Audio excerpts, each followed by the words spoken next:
So, our lesson for today is about ionic and covalent bonding.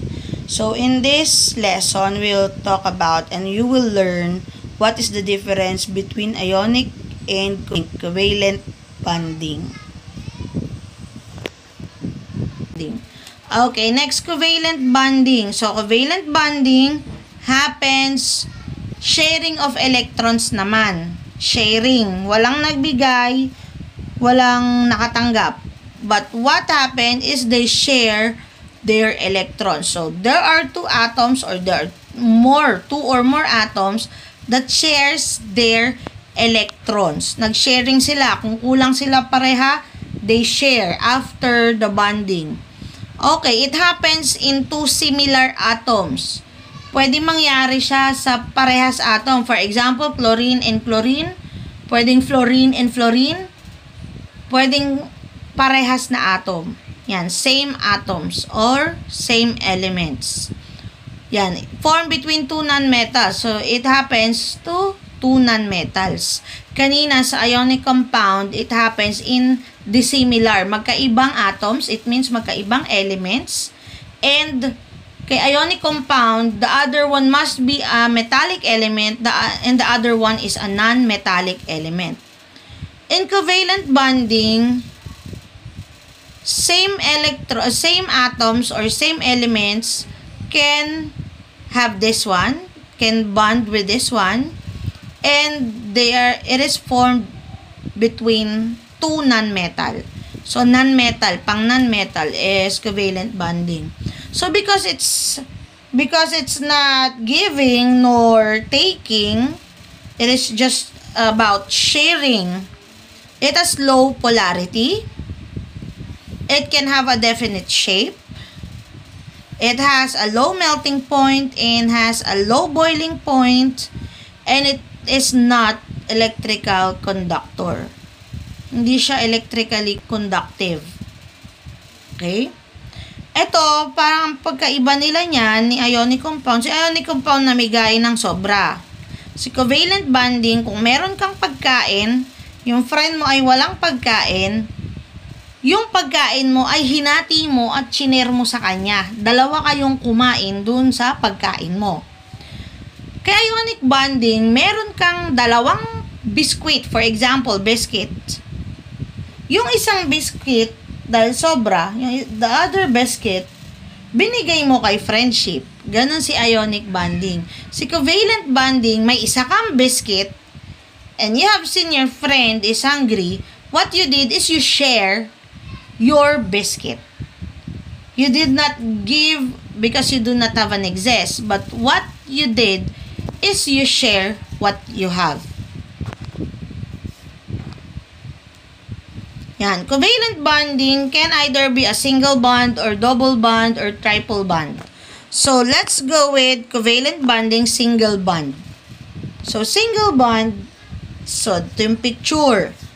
So, again, this bonding, this chemical bonding happens for these atoms or for these elements to become stable. So, they can reach their stable state. So, in this one, we have two atoms here. So, yan yung sharing of, ayan, single bond. Bakit single bond? Because, for example, this one is a chlorine atom.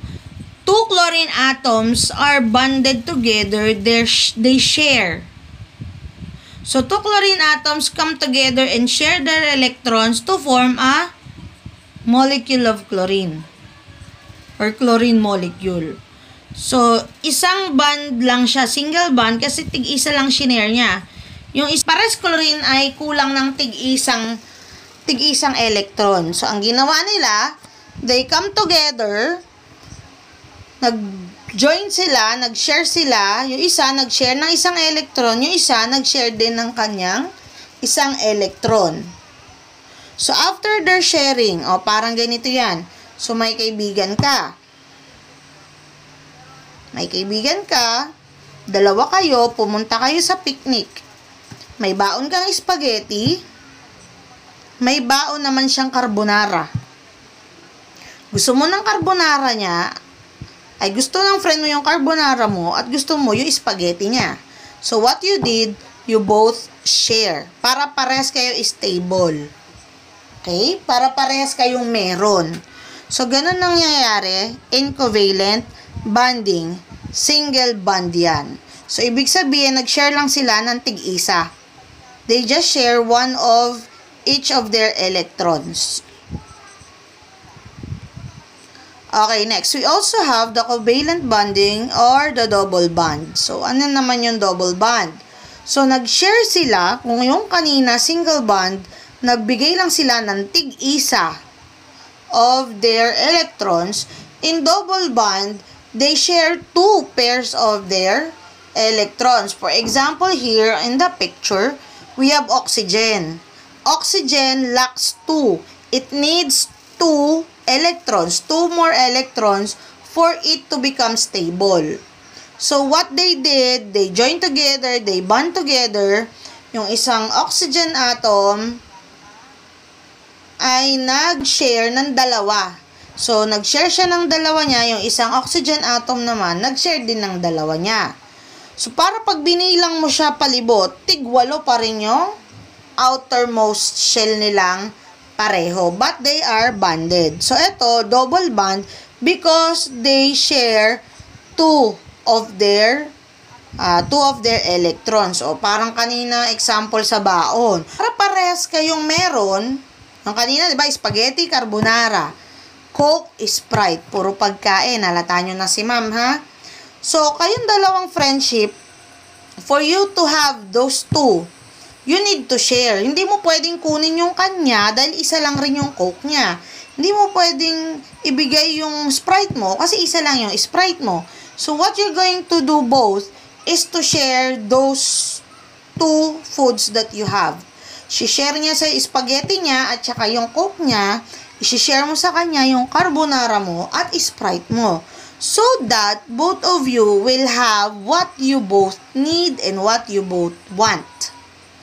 So, katulad nito, double bonding, double bond, covalent double bond. So, si oxygen molecules, pareha silang oxygen. They join together, they bond together, friendship sila.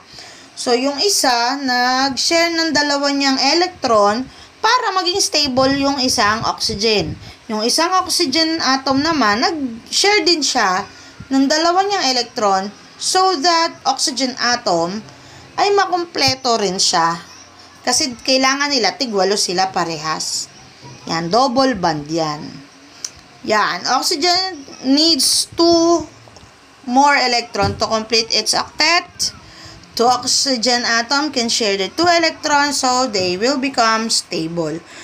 So, yun naman ang goal ng mga atoms at ng mga elements. Their stability. Needed to reach their stable state. So, double bond yan. Since they share 2 electrons, yung isang oxygen nag-share ng dalawa, the other oxygen also shared 2, so they form double bond. So, that is how you're going to write that. O, then, dalawang bond sa O. Okay. So, for our summary in this topic, because we are comparing ionic compound from covalent compound or ionic bonding to covalent bonding. So, first, let's have the summary in ionic bonding or ionic compound. So, ionic bonding is losing or gaining electrons. Give and take. May nag-gain, may naglo-lose, may nag-give, may nagte-take.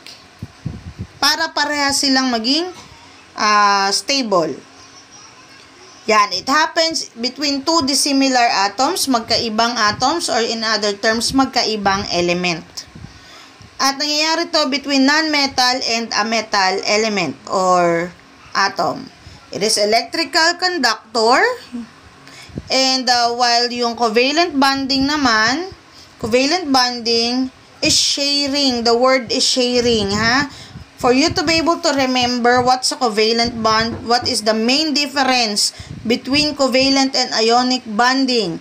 Ionic bonding is gaining or losing, while covalent bonding is sharing. Sharing electron. It can happen in similar atoms or same elements. It happens between non-metal. It can either be single, double, or triple bond, depending on the electron needed. So, kung dalawa yung shinare, double bond. Kung isa lang yung pinag-share nila, isa sila ng shinare, and that is a single bond. Okay, it's non-electrical conductors. A covalent bonding or yung covalent compound that was formed because of the covalent bonding, it's non-electrical conductor. These are both chemical bonding. Parehas silang chemical bonding.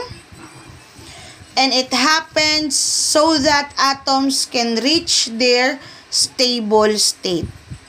Para ma-reach nila, kasi pag hindi stable ang isang atom, ibig sabihin may sobra or may kulang na electrons. These electrons, lalo na yung sobra, these are the excited ones. Sila yung lumilipat. So, sa ionic bonding, sila yung nagbibigay. Sila yung binibigay sa kabilang electrons. Yan. Sila yung maligalig. They are the excited atoms. Bonding happens so that these elements or the compounds become stable in state. So that's all for our topic for today. So what's next is will be your assignment. So your assignment will be how to name ionic compounds. Yun na kanina. So paano pinapangalanan ng ionic compounds? How can you get the name of the ionic compounds? How to determine the name of the compounds after they undergone ionic bonding. And what is carbon? Yan. What is carbon? What is hydrocarbon? How organic compounds is different with inorganic compounds. So, these are the lessons that we're going to have next meeting. So, I want you to prepare yourselves for this because I'm going to ask you about your assignment. Okay. So, that's it for now. We'll see you again next meeting. Have a nice day. Goodbye. Paalala, isang magandang bagay ang matutong magbigay at mag-share. Ngunit may mga bagay na hindi pwedeng basta ipamigay at i-share, lalo na sa panahon ngayon ng new normal. Kaya mas mabuting manatili sa loob ng bahay, ugaliing maghugas ng kamay, makinig sa mga payo ng kinauukulan, stay home, stay safe. Let's help fight and stop the spread of COVID-19 virus.